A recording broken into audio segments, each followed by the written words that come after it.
So here we go. So we're back with our second WLN. The first one hasn't dropped yet, but I'm recording the second one and the third one straight after this. But concept is, guys, we're going to look at like a concept throughout the year in 2K. In this video, we're going to do Unlimited specifically. I tried to get someone in the video who knows that mode and loves that mode. So we've got Jacob here. How you doing, man? Doing good, man. Feels good to be back here in that here we go in person. It's been a minute. First video back, you posted that as a comment. Yep. Yeah. It's been a minute since I've been on the AllThatJaz channel, but excited to be here, man. And I feel pretty passionately about most of these unlimited cards, so I think it should make for a pretty good video. Pretty excited. Cool. I don't, so I'm ready to go with the flow. Let's see how we go. Congrats on making partner on Twitch, man. That happened since we last spoke, right? Yeah, thanks, man. It's been, I guess, 9 months now, but yeah, it's been a minute since I've been on this channel. So yeah, appreciate it, man. Old times. Yeah. Old times. Yeah. Yeah, cool, man. All right, let's jump into this, man. Let's get into it. So the first card is Amethyst James Harden. So he was like 5 games, I think. Was it 5 wins or whatever for the glitched Ami Harden? Yeah, was it five wins straight, maybe? Or was it 5 wins total? I forget. It was maybe Vucevic was 5 wins straight. Yeah, maybe. And Harden was 5 total. I believe that's what it was. Yeah. I'm almost certain that's what it was. But either way, it was a card that people could get in the matter of like 2 hours of being on the game, and he was probably the best shooting guard when he came out. So like, yeah, easy W, easy W. I'm going to say, like, it's my favorite unlimited card all year.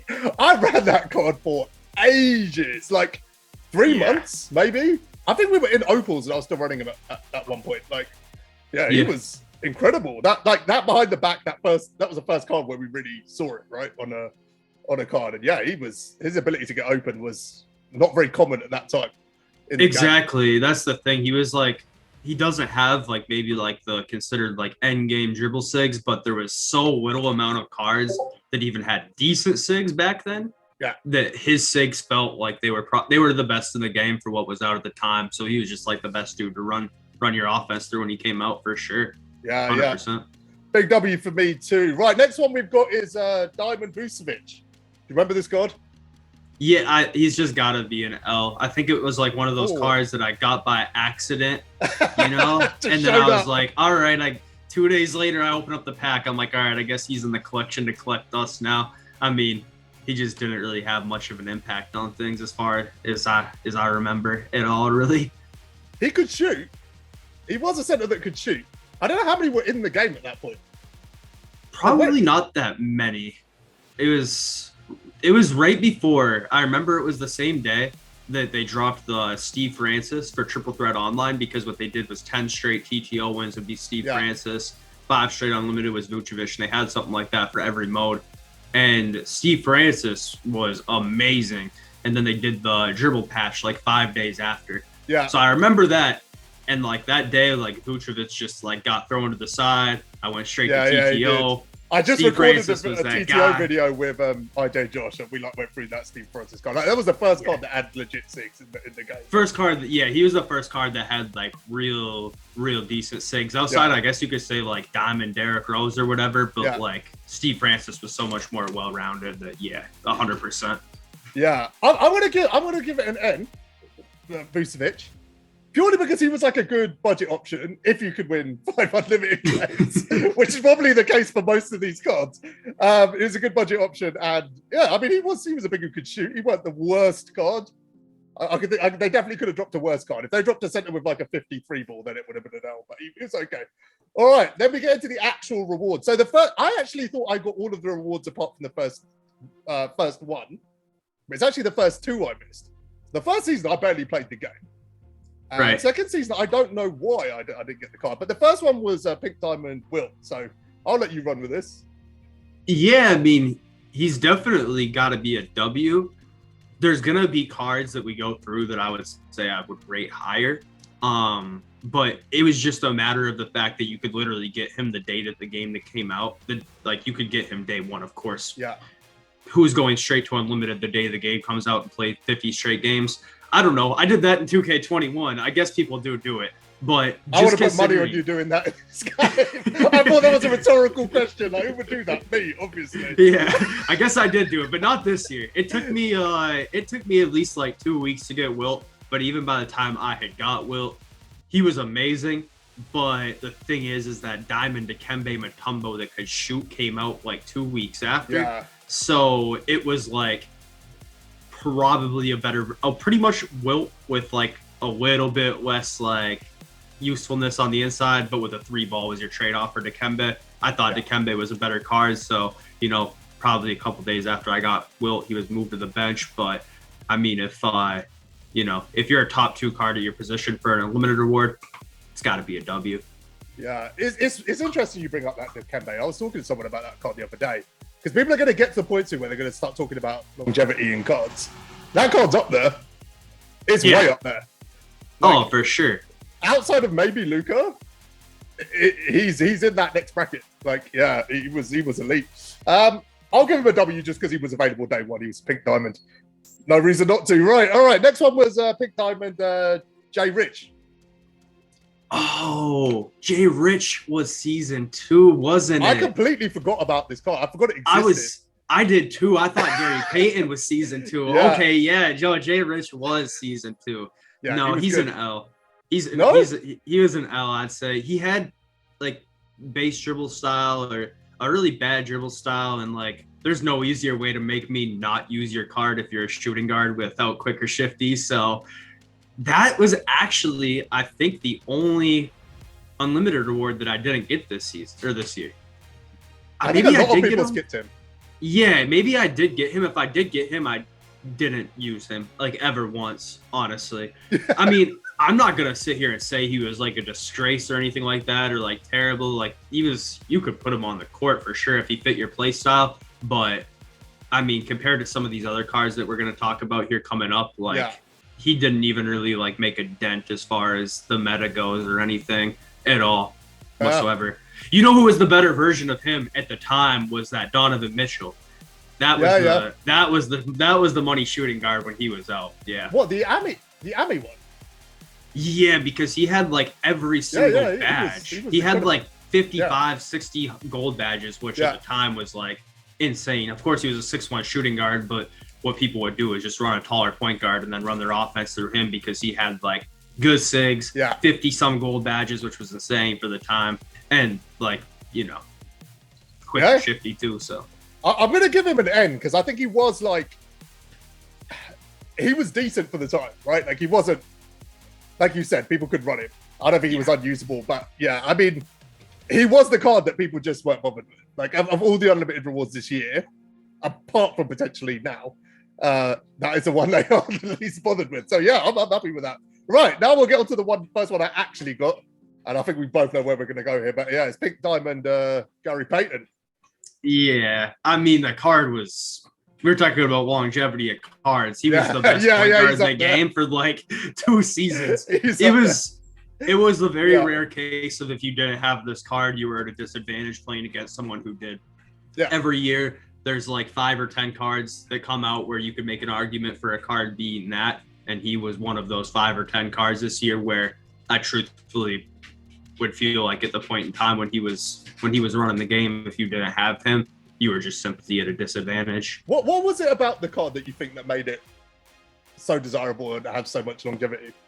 Probably more than anything, I'd say his defense, but above all, it's like, his defense was elite, but he was like the first 2-way point guard because like he had halfway decent dribble SIGs. His jump shot was good for the time. All that it was really nice for the time. Yeah, he had the normal fade. He could get the right badges. I mean, he was like the first complete point guard, and then we didn't see like another complete point guard for like quite some time. I wouldn't even remember. I'd love to go back and think about who I replaced him with because I know he was in my team for ages. Yeah. And the card that replaced him would have been 2 seasons later, at least. By the time he left my team, by the time he left the bench as well, it would have been 2 seasons. Yeah. It was legitimately like into almost season 4, a time where he was maybe not like in the top 3 point guards. He probably was a top 3 point guard until late January, honestly. Yeah. Looking back at the database now, yeah. I also think it was the sweatiest. Was it the sweatiest season? It's out of that and one other, I think. Yeah, I think that Gary Payton was maybe the last time that you had to go 12-0. Whatever the last time you had to actually go 12-0 instead of 12-4 was. I mean, that probably was the sweatiest. After they changed it to 12-4, it was a little bit more relaxed. But yeah. I think Payton. I remember Payton being rough. I remember it being really rough because everyone wanted that card, and it was brutal. I think the next 2 seasons I did Showdown as well. But I think with Payton, I tried to do it, and I lasted like 10 games. It's like, I remember the Payton season. I had got banned for promoting MT on my main account. Nice. On the day 1 of the season. So I started a new account, got Payton on that account, and used him. And then my main account got unbanned when there was 2 days left in the season. So I had to get a friend to boost the Payton on my main account because I only had 2 days once I got unbanned to get him. So I was like, all right, there's no way I'm playing 53 games in 2 days. Let me just boost Gary Payton because he's still literally the best point guard in the game. And if I don't have him on this account, then like I'm screwed, you know? So I was like, all right. Where does boosting sit in terms of conditions? Can you get banned for it? Is that bannable? Is it? I don't know. It's such a gray area. For doing what? Boosting. I've never heard. It's been a long time since anyone got banned for boosting. I don't really know how they could ever. I mean, there's so many ways that they could go about stopping banning, or not banning. I'm sorry, boosting. Like, make a mechanism where you can't match up with somebody more than 5 or 6 times or whatever in a season. Yeah, sounds crazy, but literally they've got the opposite mechanism in the game. Yeah, make sure you match up with the same guy 30 times. Yeah, I mean, if they really wanted to, I think they could make it so you can't play the same guy 55 times in a row. I'm sure that they can make that happen if they cared. You know? Yeah, I think they could. Do you remember my Showdown breakdown on Twitter? Did you see that when it happened? I had like a legitimate breakdown on Twitter. No, I don't remember that. It must have been the next season. We'll get onto the card in a sec. But what is it? I haven't done it for a few seasons. It's 6. You need to win 65, right? Yeah, 65 and 17 is the. Yeah, 65 out of 82. Yeah. So I got to the last win, and I literally needed 1 out of 7 games. I needed to win 1 out of 7 games. Bearing in mind, I'd just gone 65 and 10. Bro, I lost 6 games in a row. 4 to the same guy. Yeah, that's how it'll happen too. Is you like mash up with the same guy 3 times in a row. That's because that's just how SBMM works. I mean, bro, it was so bad. I've never been that stressed playing a game because it literally came down to the last game. And DFS is like jumping into my DMs, going to calm down, like, take a break. I'm not going past that. Shut up. Don't tell someone to calm down. Like I was like, I'm heated. And then I just worked out. I'm going to do it the next day. Like so, I went to bed needing 1 out of 1 wins after being in such a comfortable position 3 hours before that. Woke up and won the game in the morning. But I was like, I cannot respond to this guy again. He was like a demon. Like he had no business being on our server. He was that good. Jazz is out here blocking this dude on PSN so he can't match up with him. Is that a thing? I would have done that. Yeah, cheers. All right. Yeah, Payton's an easy W, man. Easy W. Yeah, he's amazing. Right. Yeah. I'll be interested to see what you think about this one because we might disagree on this one. So next one was Danny Granger, Opal. I would say it, and I just don't think. I think that there's enough other W's to be given out to other unlimited cards, but I don't think he was particularly bad.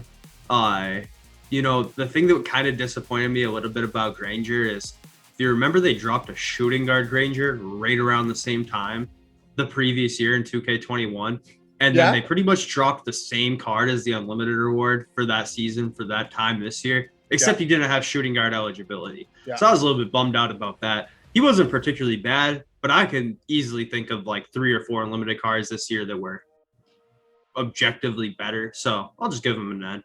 Yeah, that's fair. I'm going to give him a W. Like, what I like about Granger is I got him around the time clutch time became a thing. Yo. And he was the clutch time god. Like, I remember going on 40, 50 game win streaks, just pulling up with him from the logo. Like, he was one of the greenest cards. And, you know, at small forward, that's what you want your small forward to do. So I really like the card for the time. Yeah, W for me. Right, next one, Cincinnatus Powell, which is now a household name. But in the 2K community.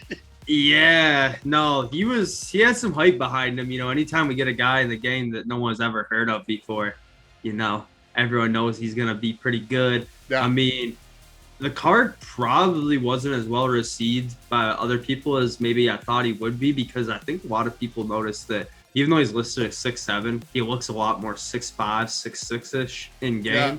But he's a W for me. The Zach LaVine escape, I think, is the most underrated SIG in the game.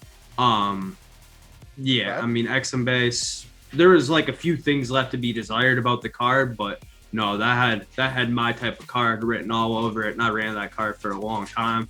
I thought he was really good. He fit my play style perfectly, and the XM base is like probably not what it was in 21, but it's still super nice. It's nice, yeah. I mean, I couldn't dribble that then because you hadn't taught me how to do it yet from your videos, but I still love the card. Yeah, I agree. It was a W. Yeah, I mean, yeah, it was, again, like, we'll get to this at the end, but there's a bigger point here, right? Which is how good these cards have been this year in Unlimited and how refreshing it's been, considering how bad it's been in previous years. And we spoke about this stuff to death on the podcast last year, like, that we needed to see it. But yeah, we'll get to that at the end. Right. Next one is like a joke. And it's Netalicki is the next one.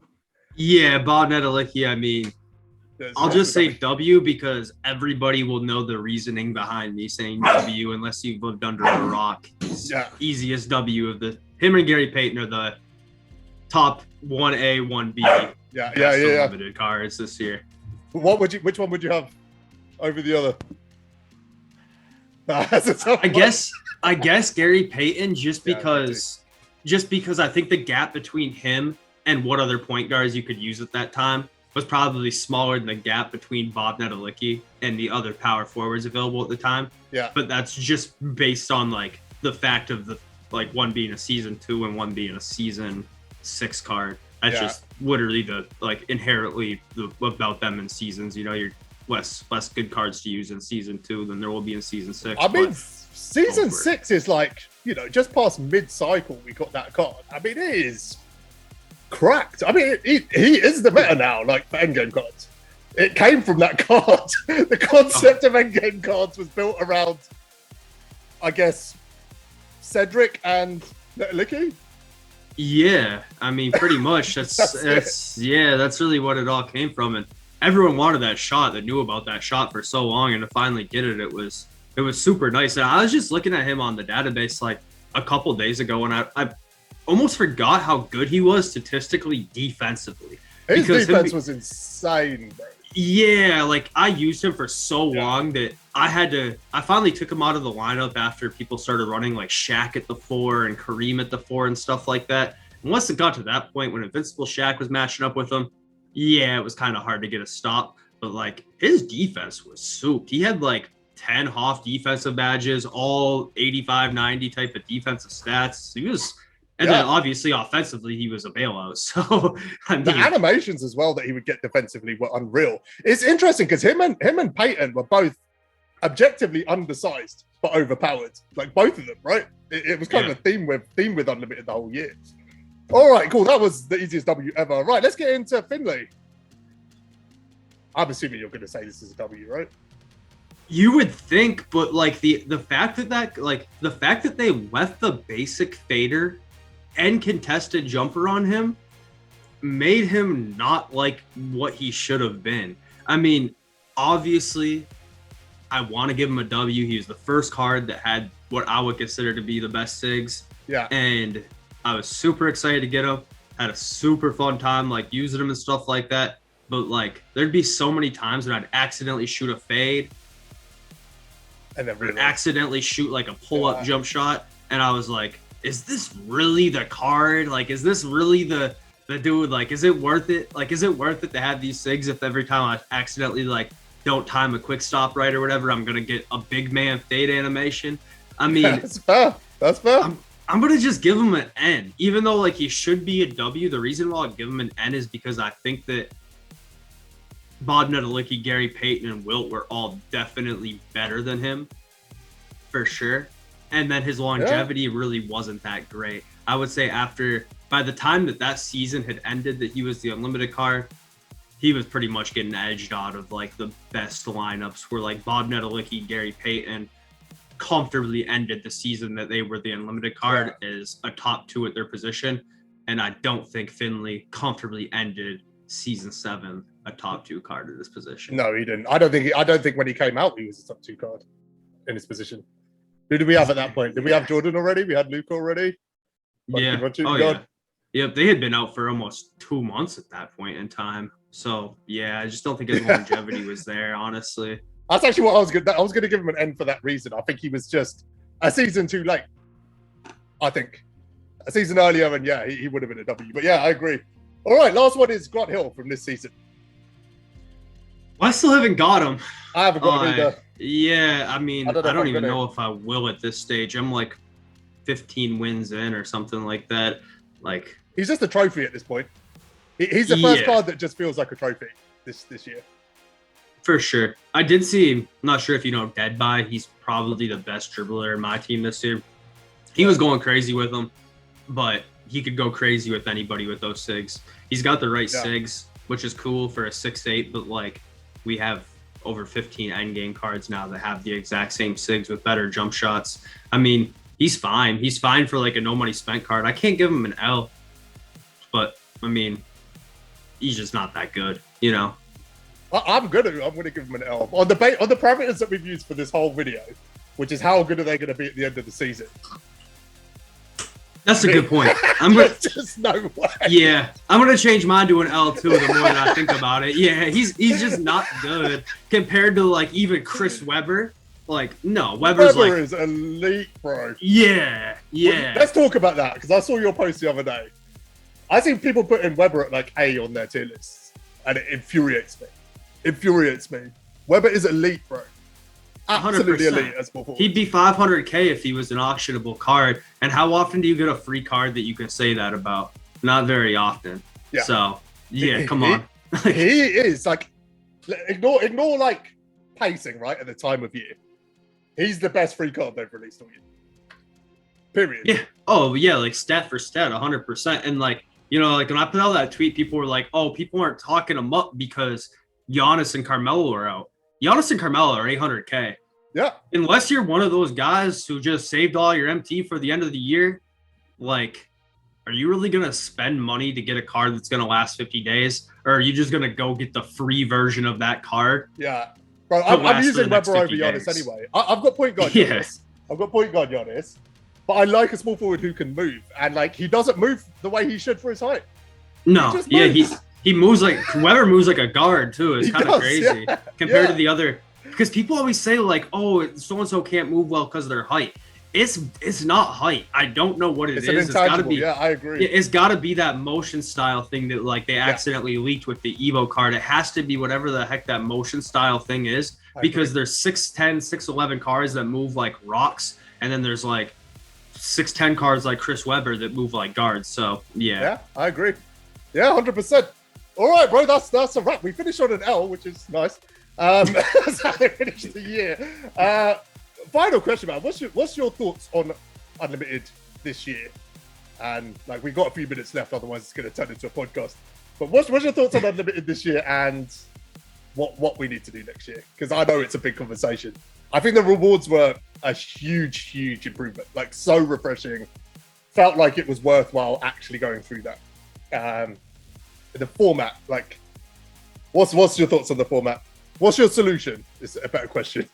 Yeah, so you know, I hate this thing because you know I've been playing obviously sports video games and mostly NBA basketball games for, gonna date myself here a little bit, but like 18 years, right? Yeah. And the thing that people always say about the game is it took a step forward this year. It's a step forward. It's a step forward from last year. Yeah. And normally it's not true. Normally that's just their way of saying they copy and pasted it and added like one or two cool things. It's like, different. That's why I feel like it's such a cliche thing to say, but like it was literally just a step forward from 2K21. The system, I still think needs to be completely just scrapped and redone. It's like, DBG's talked about a lot in his videos. It's like, there's no reason to play the game mode unless you plan on being able to win 53 games and then go 12-4. So like, it's, not great, but like, as far as the actual cards go, they were so much better than last year. Yeah. They're maybe even better than 2K20. I'd have to go back and think about it. I think it's pretty close if you really do kind of break it down. No, they were way better than 2K20. We got like Glenn Rice.